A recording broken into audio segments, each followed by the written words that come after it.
I don't know about all of you, but some of my fondest memories of games are tied to those moments that are made so much stronger through music and audio. Anyone who's found a Deku Shield, I think, knows exactly what I'm talking about. With that in mind, I've rounded up Ola Strandh and Simon Kudryavtsev, who are in charge of making us all feel that exact same way about The Division. I'm Hamish Bode, and you're listening to the official The Division podcast.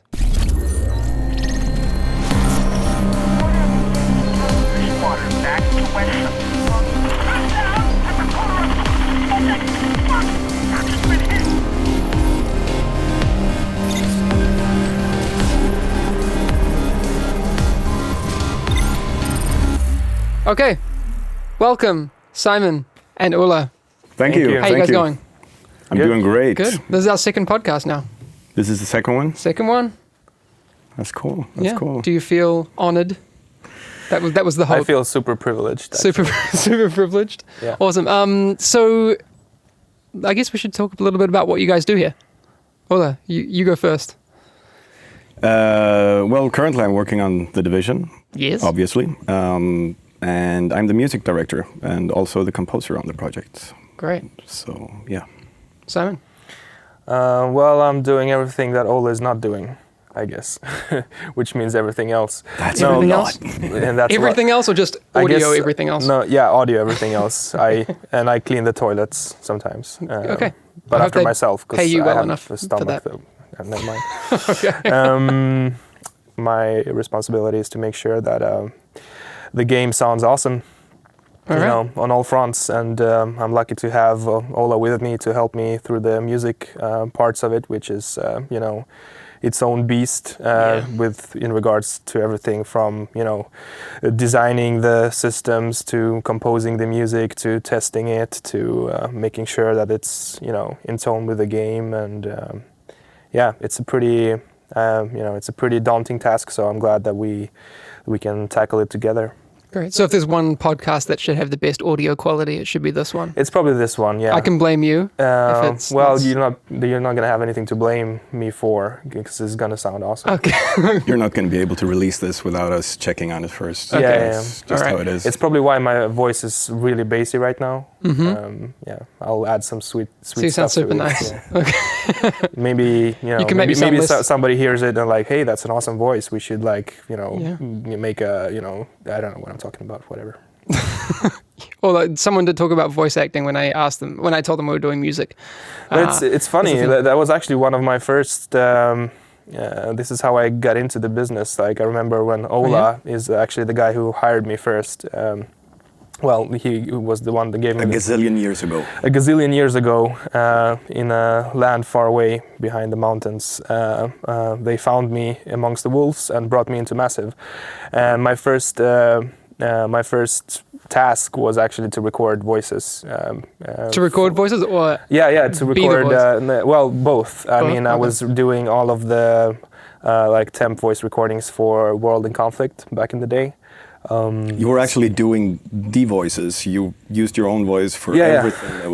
There was two factions, like Soviet faction and American faction, and I think I did like 12,000 lines each just to test out the system. So I was 9 to 6. I was in a room yelling "Yes sir, no sir," and "Yes sir, no sir, affirmative" with the Russian accent. Myself being Russian. So your heritage came in super handy for that. Yes, for sure. Okay. So, but that's how actually, I got to start the rough way, I guess. But I learned a lot, and But now I guess it's more than you stayed with us. I stayed with you guys. So you've been here for a while, but Ola's been here even longer, right?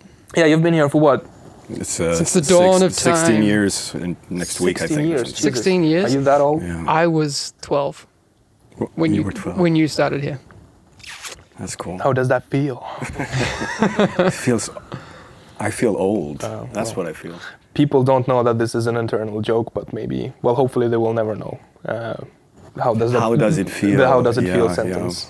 How does it feel? Okay, I obviously haven't been here long enough. No, it's an internal joke at Massive. It's related to the game. It was one of the recordings we did. The first of the voice recordings you did, wasn't it? Yeah, for this project. Oh, really? And it's one of those barks that just keeps on repeating forever. It's a system thing, but it just like the enemies keep saying, "How does it feel?" And it makes No matter what No you did in the context, game, just- you would get a reply, "How does it feel? Okay. How does it feel?" so it's they're pretty sensitive.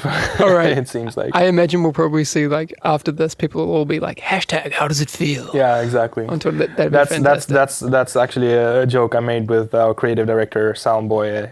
It should be like the tagline for the Division. It's like The Division. How does it feel? How does it feel? So Awesome. Not what will it take to save what remains, no, but it doesn't really matter. how does it feel? How does it feel? Someone actually told me about something to do with a death rattle that was in early games for a while, and they like when a NPC would die, they would just say death rattle. Yeah. Death rattle. Yeah, was no, in that's true. We have our voice database that when the writers put in a line, it generates robot voice. And if that robot voice is integrated into the game, and the writers just write like in our case it was death rattle / moans. So that's what our NPCs said. That's awesome. Well, that's voice acting. I mean, obviously in the game we're not going to have robo-generated voices when we release, but music. Let's talk about that. Sure. Let's talk about music. Already, I remember when we announced at E3 and when we put up your track afterwards, people were psyched about it. Can we talk about the E3 announcement music? Yes. You're thinking the onstage. Yeah. The whole thing. Yeah. Yes. How long did that take you to churn out? Well, for a start, I've been on the project for when that happened, had been on the project for a year, I think. And the actual music it took maybe a week to do it. You start out with concepts, trying out different sounds, trying it on different people, see what they say, etc., and then you get it into the demo, and you realize that nothing works. You start over. So in the end, you have 30 minutes of music, but you're only going to use 5 minutes of it. So, but yeah, approximately a week was the work. Most of the work was mixing it, that Simon and I did together, just figuring out how to. Sometimes you have to rewrite something to make it fit a change in the audio spectrum. Yeah. Instead of just forcing the frequencies out with an equalizer or with a filter or something like that. Yeah, it's quite interesting how those two elements play together. It's I think we've hit a lot of times working on lots of different projects. We found ourselves in a situation where it's we need to find the relationship between the sound design and the music, and sometimes let them interleave into each other, or sometimes let the sound design play the musical part, or the music play the sound design part. Yeah. Do you guys ever fight about it? Stop stealing my frequencies? No, I don't think so. Okay. I think we have. We usually get along pretty well. Okay. Yeah, I think we both have. Ola has also the cool thing about Ola is that he's used to be an audio director before this project for a lot of other games, and this is my first. I was more of a sound designer before I became the audio director, so we kind of have when we talk about stuff we often have the same vision, the same end goal, and so it's usually pretty easy to get along in regards to. There's mixing. no competition there, really. Yeah, no. Well, that's cool. Yeah, I'm sure other people might not have the luxury of that, but you guys high five all the time, so that's cool. Oh yeah, every day. Okay. Constantly. Every day, every morning. Good morning, high five. Let's do this. There is one more thing we do, people usually don't see, but we only do it when we really feel like it. We just fist bump. Okay. Yeah. All right. Brilliant. I've missed that. I need to get in on that, but I guess that's a special relationship. Yeah. In terms of the evolution of the music that you've been creating since those times, where have you drawn inspiration from? For this particular...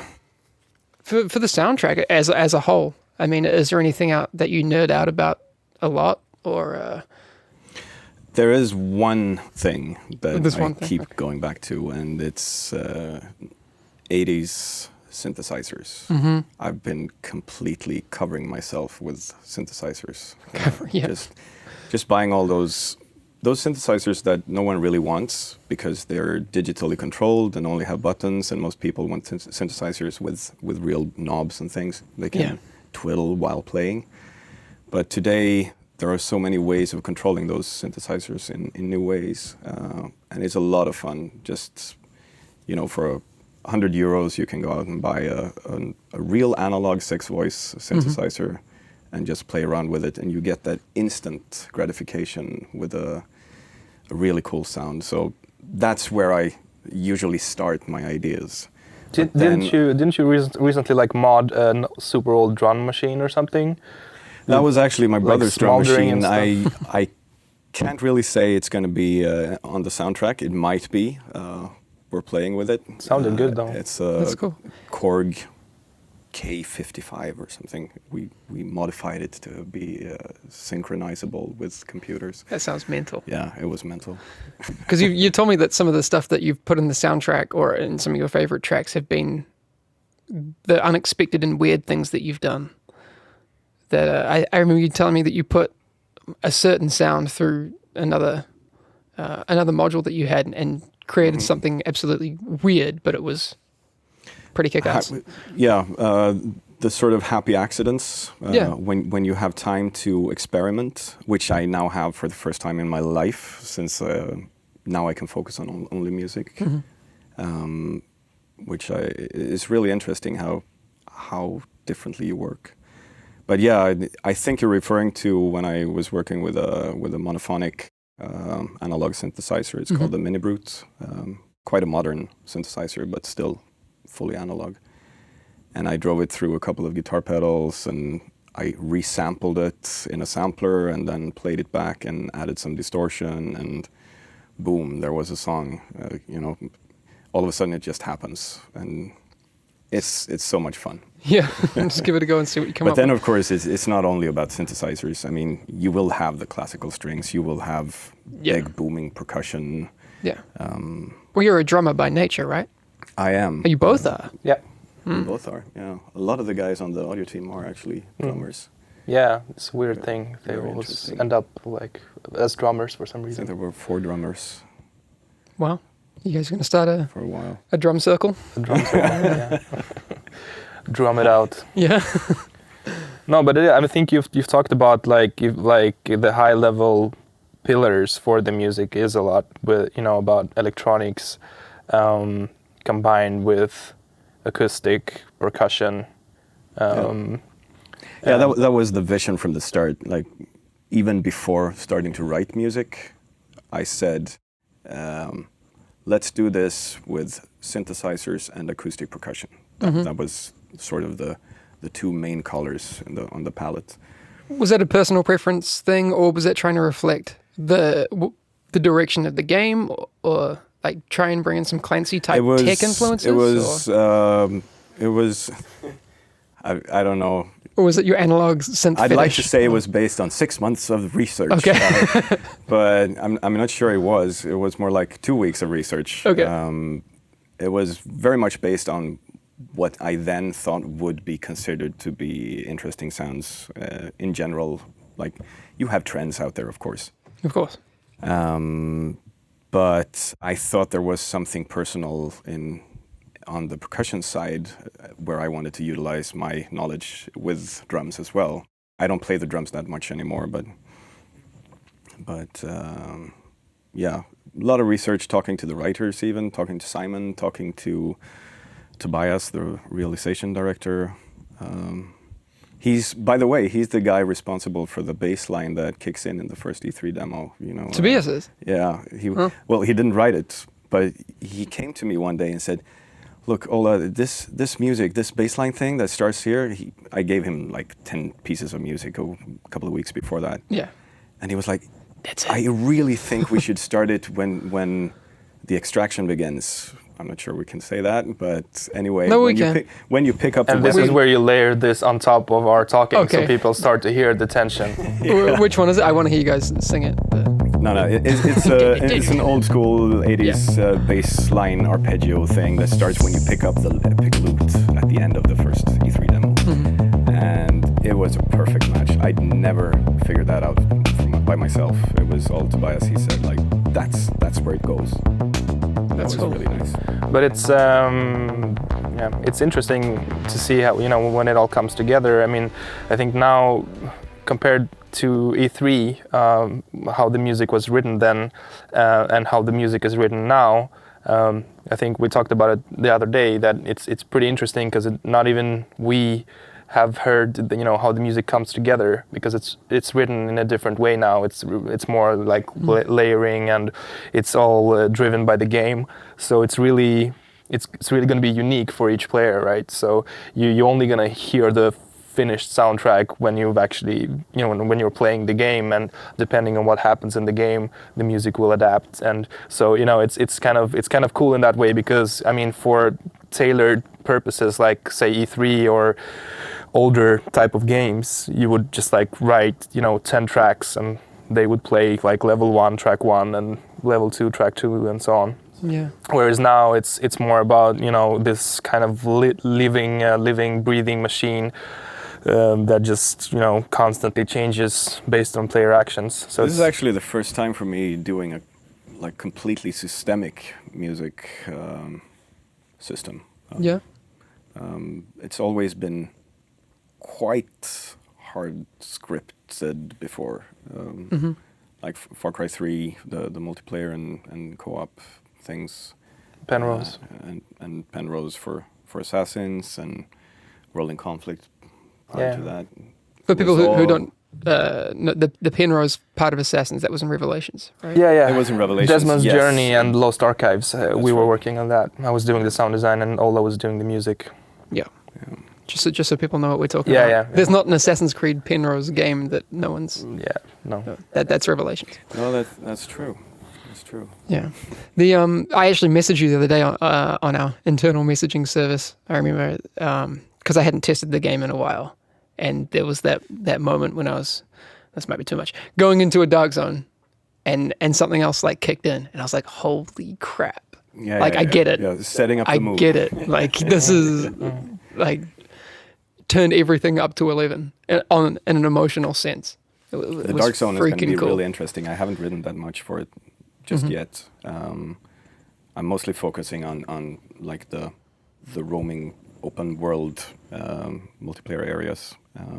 I guess or that's co-op areas, I should call them. I guess that's the thing that presents the biggest challenge. Like you were talking about, you know, scripted music before. Like we try to keep everything open, since it is an open world game. So the music, that's why the music has to kind of adapt based on whether that's exploration, or if you're in a mission, or if you're, you know, doing something on the side, or if you're in the dark zone. And there's all these criteria to consider.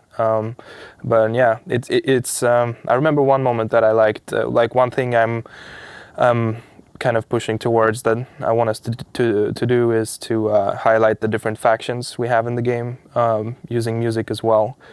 Something that I thought worked really well for the backstage demo we had at E3. Was it this year or last year? Just like kind of when That you music became a big topic. Yeah, it became a big topic. Definitely. Are we allowed to talk about the cleaners? Yeah, we can talk about the cleaners. We Okay. actually put up an article about them a couple of weeks ago. Okay, So cool. I mean, with like the factions, like you say, would you see that there would be differences in instrumentation, or is it a harmonic difference? Well, I think that's more up to Ola, but it's Yeah. just I remember this one moment from the backstage demo where you could see, you were walking on the streets of New York. You know, it was snowing and it was kind of dark, and you saw in the distance, you saw the flames, and you started to hear this little kind of almost Cleaners theme kind of creeping in, and it was I almost got like a weird, I mean, combined with Ola's favor of 80s synthesizers, I got almost like almost a Blade Runner-esque experience. So it was pretty cool. Yeah, we're gonna have to find that and was- put it under this little conversation right now. That's That was a Nord Drum 2. okay. It's actually a drum machine or a drum sound module, but I made a melody on it. I think that was the theme. Wow. Yeah, we could probably layer it on underneath this as Well, well. I think we can. We'll have to do a whole behind the music series. I mean, this podcast could run for hours while we talk about all the little bits. But, Yeah. But The longest podcast ever. we'll have to do a video with all us sitting behind a mixing desk, like multi-tracking everything. Yeah. This is the bass line. Oh yeah. That would be awesome. In terms of the implementation of the music, you were talking about the system before. How is that from a more techie nerd perspective set up? Are we going to have, and I legitimately don't know, are there volumes that you go in and out of that you experience different things in, or? There are, you have different areas. Let's start with that. Either you're out in the world, the free roaming world, like the co-op areas, or you're in the dark zone, or you're inside a mission. That's basically it. And then depending on finer details in those areas, we can choose music as well. But what happens is that we start a generic system, like, Okay. are we in combat? Are we out of combat? Are we in exploration? Are we indoors? Are we outdoors? Are we in a tunnel? Are we on a high altitude, etc., etc.? That's cool. So it's not based just on your physical location. It's the variables that you're There are experiencing a lot of variables. that define. Is there enemies nearby? What type of enemies? What is the weather like? It just goes on and on and on and on. And we're not going to fill all of those with music, of course. Yeah. But Silence is cool too. it's going to decide if there's music or not, and then what type of music. And then there's music based on progression also, of course. Sure. Yeah, I think what you're saying is important. I think, the type of game that we're making, it's we don't want to have the player be tired of the audio experience overall and always throw like tons of music and tons of sound effects. It's it's an open world game. It's an RPG game.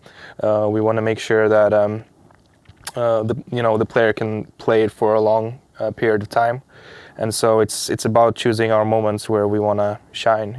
Sure. And so I think it's quite the biggest challenge, I think, is making sure that you kind of get when it's needed, that you get almost like a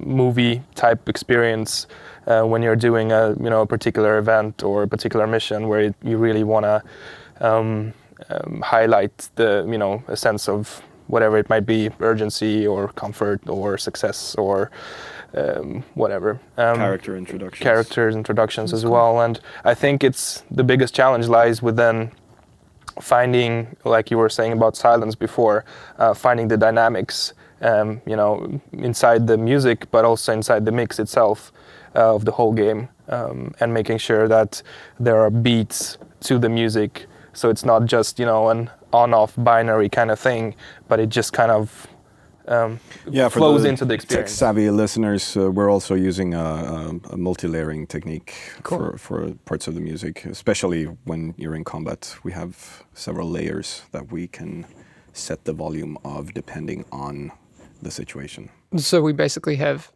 a system that creates a recipe of different variables. Is that what you're saying? Yeah, it's a huge tree of conditions that takes us out on a branch, and there's a piece of music. So infinite possibilities. Well, maybe not infinite, but yeah, a lot. In the 30,000, I would say. That's quite a few tracks. So we're not going to release a 30,000 track soundtrack. No, I don't hope not. think. Can you mix that down, please? Release it on cassettes. No, silence is extremely important for our game. Like the ambience is like 90% of the sound. I was just going to say, because you guys have put a lot of effort into recording a lot of ambient sound. So maybe not silence. There's always going to be something there. Oh yeah, but for not sure. music. Silence can be used in variety of different ways. But of course, there's going to be ambience in the game. We've had a team, recording a lot of sounds for us in New York. So we're using a lot of real New York sounds, and I think it always it's once again the meeting between the the music and the sounds, like the sound design, whether that's ambience or something else, and the balance between the two that kind of creates this nice furry coat of awesomeness that you want to stay inside of. Definitely. Nice furry. Furry coat of awesomeness. Yeah. I want one of those. Yeah. All right. I again, like I did last time, I asked the nerd army on Twitter if they had any questions for you guys. Mm-hmm. Before we do that, you're just stressing me out, man. Come on, chill. Stressing you out? No, I'm sorry. no. But I was thinking, I feel like I'm doing your part now. But I think one thing worth mentioning is the concept of the chapters, maybe. Please, I actually know nothing about this, so I didn't even know to ask. Yes, that is interesting because I now can work 100% on music. I have time to experiment and try different things. So I think it was 2.5 years ago I started on the first chapter. That was basically the first iteration of music for the game, and it followed my initial gut feeling and the direction I'd set up, and I wrote sort of an album of music, and then I gave it to key people in the studio and said, just listen to this, tell me what you think, let's see where we're going after this. And then after a couple of months I started on chapter 2 based on the feedback and whatever happened during production. And right now I'm on chapter 4, and this will be the final chapter. Final chapter. Most of the music in previous chapters will not be used at all. Well, maybe I can convince it to still exist somewhere. Like some of the chapter 2 music is in E3. Okay. But that's... Has anyone that's heard it. chapter 4 yet? Or is that just your baby right now? Simon has heard I've heard a couple of things. Tobias has heard a couple of things. It's that fist bump. Yeah. I mean, I guess you need to have that before you can Yeah, use it. you need to be a member of the fist bump club. Okay. All right, I'll work on it. Maybe a 4 vinyl set for each chapter. We One need to pressing release for this each. on vinyl, of course. I know that would be amazing. 3 copies. Because you really have time to sit down and do proper vinyl masters right now, don't you? I have plenty of time. Okay. Yep. We actually, let's anything else to add before we get to the pressing questions of the day? No, I think we're good. Because there's going to be a lot more to add. I got a lot. Sure. I got a lot of stuff. Okay. Let's have a look. Yes, at Forsaken Noble on Twitter asks, how will the music change with the environment, and will it include musical cues to represent an incoming threat? We talked a little bit about factions, but... Yes, I think we covered most of it, but yes, and yes. Yes. Basically. There will be cues. You will not have cues all the time because that would be aesthetically just strange. But we're currently trying out a couple of things with having music giving sort of a warning that something is about to happen. But it's really, really dangerous going down that path because you can ruin the surprise very easily. And that, if we use that, it would be faction-based. So you would be able to learn to hear from the music what is waiting for you around the corner, even in an open world situation. It doesn't have to be scripted, basically. I just remembered something, which is maybe it's slightly off topic, but it's up to you. Let's go with it. I remember that we forgot about one pretty big thing is that we will have music in this game, and we've been talking mostly it's when a couple of notes come together and form a chord. That's cool. How with music? So that's all I wanted to say. It's my statement. So we have a music feature in the game. Yeah. Okay. I'm dying. No. DLC music. Yeah. You DLC unlock music. We will have an option to turn it off. Okay. It's a pretty. I'm doing a GDC speech about that option next year if you want to. It's a 2-hour PowerPoint. I'm going to be there to support. It works. It's on and off button. Okay. The thing I wanted to stress that we've been talking about music in a non-diegetic way, which means that we've been talking about the more soundtrack approach to the Division, but there's another layer to it, which is the in-world music. The different features we have there. Maybe that's something do we want to talk about it, or do we want to keep that a secret? I'm not really sure I know what you're referring to. Well, then it's maybe best I remind you. I was thinking of, music that could come from radios, music that could come from. Okay. No, we have a question about that. Let's. Okay. Yeah. We have music coming from musicians playing inside the base of operations. Yes. We have music coming from our indoor life system.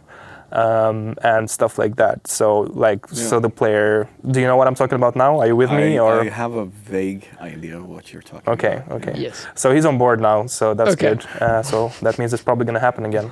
People will pick apart everything you just. I don't know. said, Maybe that was a part of your questions, but I just wanted to. It is relevant. It's a mix between both, because sometimes you really need that kind of cinematic approach to highlight certain emotions, which in-world music is cool, but sometimes you need the other approach. But in the open world, in the exploration, and when you find stuff, and it's more about keeping everything kind of in world. And you're absolutely right. This is sort of 30% of my workload actually, working on finding music that fits in the world and placing it there. Diegetic music, world music that comes from the world, musicians sitting in corners playing, etc. Yes. But yeah, let's. That is an answer. It's funny how 30% of your workload is something you know nothing about. Don't tell HR. I just didn't understand your face when you said it. Okay. Simon's fault. Okay, so Tobias Öjerfelk, my bro up in Stockholm, he goes by Tabes on the internet, is asking, he is wondering, orchestral music or digitally made? I thought this one was interesting. Sorry, orchestral? Orchestral music or digitally made? Well, right now... Can you have both? Yes, you can. Most of the scores I've done previously have been mixed real live orchestra and sampled strings. But this time I believe we're sticking to the samples because one, they're a lot better today. Yeah. And it gives me freedom to work in a kind of different way, and I really don't have the time right now to work with a real orchestra. Sure. It would be tremendous amount of work to get a real orchestra into so much the planning interactive and perspective that we're working with. It's so modular. Yeah. So not really I outside the basically score. decided to not go with that. But one thing which I like, just in regards to time and planning and workloads and stuff, I think we are actually quite privileged here at our studio and on our project to actually have Ola as an embedded composer and music director, but especially composer, because we can talk on a daily basis about new stuff that's coming into the game and how we want to reflect that audio wise. Whereas if you have in most other projects I've heard of, you usually have a composer that you outsource to, and then you need to have a line of communication with this guy or girl to really make sure that she understands what you're doing. Whereas I think for us, we win a lot on having somebody on the project that's here every day, that sees what's going on and can adapt thereafter. Opens up for a longer, more iterative process.